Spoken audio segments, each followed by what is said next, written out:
What does a solo day in China actually look like?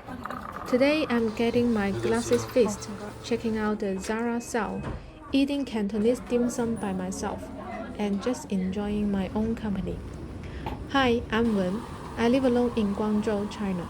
Come spend the day with me. Get ready with me. I first got into makeup back in 2015. At that time, I was obsessed with buying luxury lipsticks. I even dreamed of becoming a beauty influencer. I loved posting lipstick swatches and makeup reviews on social media. I was always trying new products, even if they weren't right for my skin. I carried one of those fancy makeup bags with lots of compartments. And before going out, I wanted everything to be perfect. My lip liner, my hairline, even my eyelashes. But 11 years later, my entire makeup routine has been reduced to just 4 steps: sunscreen, concealer, cream blush, and powder. And instead of a makeup bag, I keep everything in a zip-top food storage bag. I think there were 2 reasons for this. First, I have become much less anxious about my appearance. Second, Guangdong is just way too hot. Whatever I put on my face melts within 10 minutes of walking outside. If I'm in a hurry, I can finish this whole routine in about 5 minutes. Back then, a full face of makeup would easily take me over an hour. Honestly, I'm really happy to have that time back. Turns out, I don't need that many products to feel myself anymore.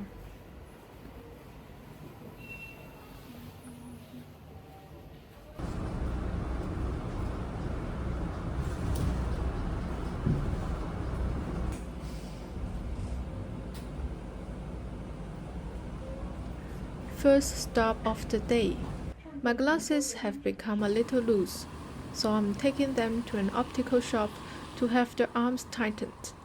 I'm very nearsighted, around -6 in both eyes. And I also have astigmatism. For years, I always bought my glasses from chain stores inside shopping malls. A regular pair of frames and lenses would usually cost me close to 1000 RMB. But the pair I'm wearing now only cost me 400 RMB. I got them near Guangzhou Optical City, which is basically a wholesale market for glasses. There are 4 or 5 floors filled with optical shops, around 35 stores on each floor. Even the streets nearby are lined with more glasses shops. I actually found this place through Xiaohongshu. I went there with a budget of 400 RMB in mind and somehow managed to stay within it. I will show you around later. You won't believe how many glasses shops there are.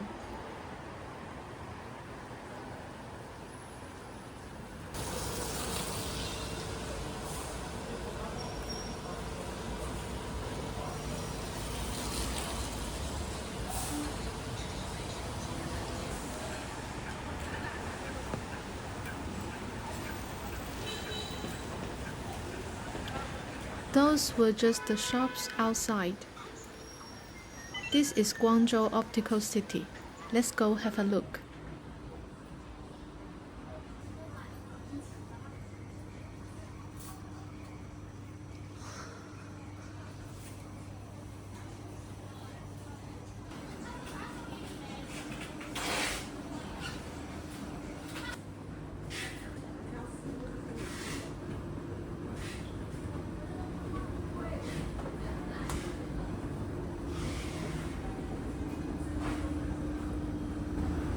We are now heading to the 3rd floor.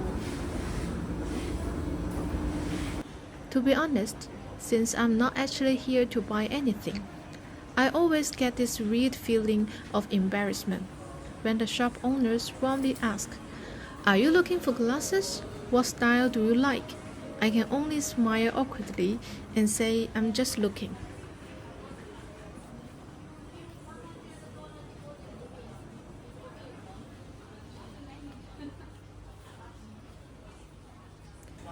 When I was looking for a new pair of glasses last year, I visited a few of these shops too. Many of the frames looked surprisingly similar, especially the titanium and beta titanium ones. They also carry well-known lens brands like Kemi, Mingyue, and Zeiss. That really made me wonder. With so many shops selling almost the same products, what helps them stand out? For example, this shop is advertising 62% off all frames. I always assume the original prices have been marked up first before the discount. They also have a package for 88 RMB, including both the frame and the lenses. It doesn't mention what material the frame is made of, which brand the lenses are, or even the lens index. Years ago, deals like these would immediately catch my attention. But after making a few disappointing purchases, I've learned to look past the big discounts and pay more attention to the details instead.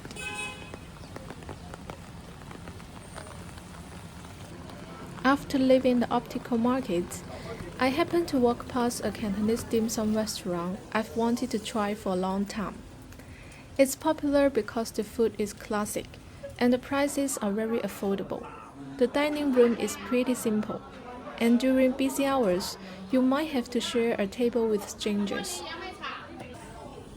Most restaurants nowadays let you order by scanning a QR code, but here, you still get to take your order with a pencil on a traditional dim sum menu.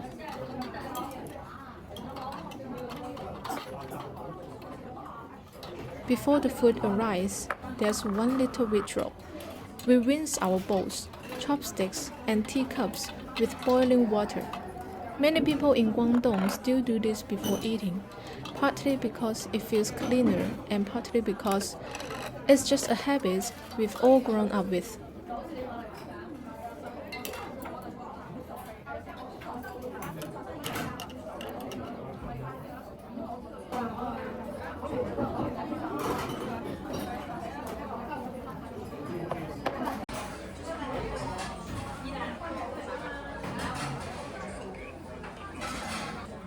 I ordered blanched lettuce, a roast goose leg, and pork liver siu mai.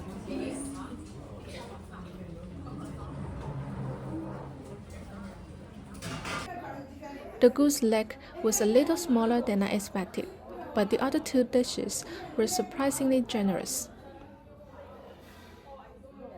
Pork liver siu mai is one of those old-school dim sum dishes that you don't see very often anymore.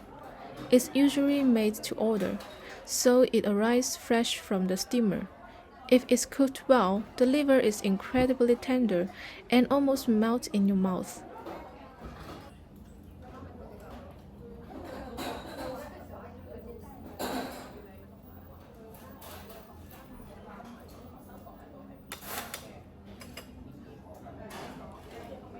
Most of the dishes here cost between 6 and 15 RMB. After I finished eating, the bill came to exactly 50 RMB. I paid with cash and pulled out a 100 RMB note from a red envelope. It was actually lucky money I received during Chinese New Year. During Chinese New Year, married adults and older family members usually give red envelopes with money to children and younger relatives. It's a way of wishing them good luck and prosperity for the new year. Since I normally pay for everything with my phone, I almost never use cash anymore. So today, I made a point of bringing it with me.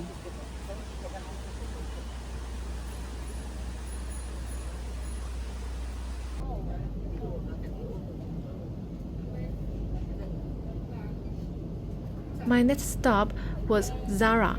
I heard the seasonal sale had started, with discounts ranging from 40% to 60% off. I was hoping to find a bargain.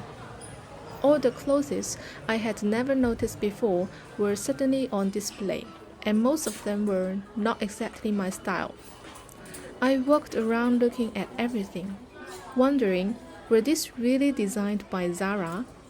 I eventually picked out a top and a skirt. But the moment I walked into the fitting room and looked in the mirror, I knew I wasn't buying either of them. Maybe this is a good thing. My wallet survived another day. And honestly, the sound wasn't nearly as good as I imagined. Take this top for example. It was so thin you could clearly see the color and outline of your underwear. Even after 60% off, it still cost around 120 RMB.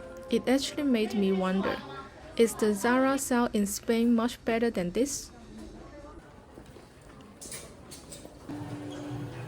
Aquí es la panadería que es más popular en Guangzhou.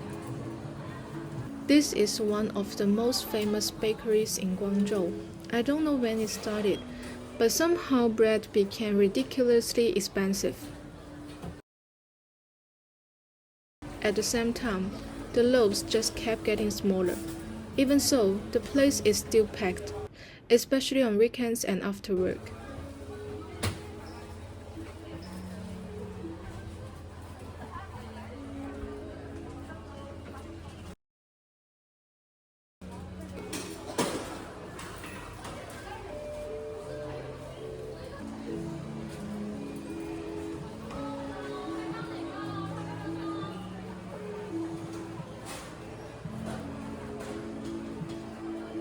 From the mall, you can walk straight into the APM line, a small automated train that connects this business district. One stop later, I'm at Huacheng Square. This is one of my favorite places to see the Canton Tower. Every time I leave the shopping mall and step into the park, I feel like I can breathe again.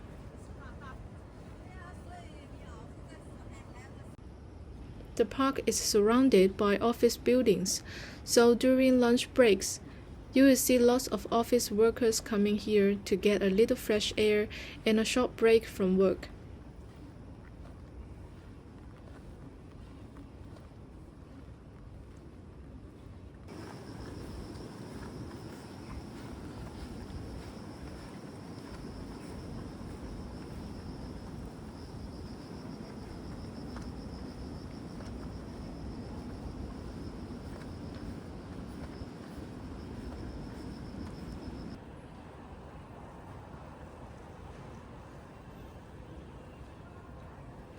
When I'm out, I feel like I have unlimited energy. But now, it's already been 5 hours since I left home, and my social battery is officially running out.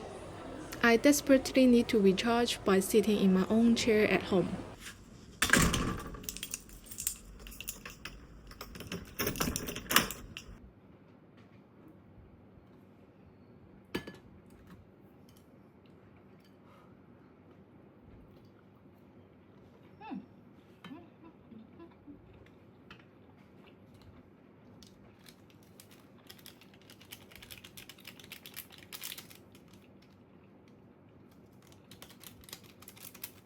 Thanks for spending today with me.